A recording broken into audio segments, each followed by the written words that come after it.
নমস্কার। আজকে আমি আবার এসেছি। আমি মধুমিতা ভট্টাচার্য, অ্যাস্ট্রোলজার।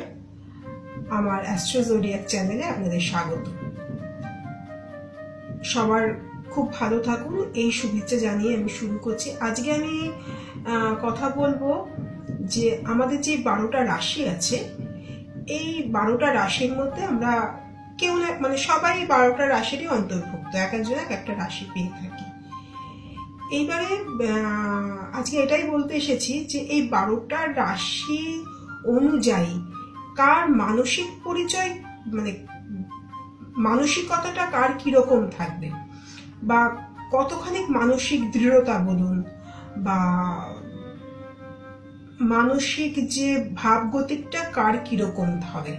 কারণ এই রাশি একটা তো ব্যাপার থাকে, গ্রহ, আমার এতগুলো ভিডিও দেখে নিশ্চয়ই এটুকুনি বুঝতে পেরেছেন যে গ্রহ পরিস্থিতি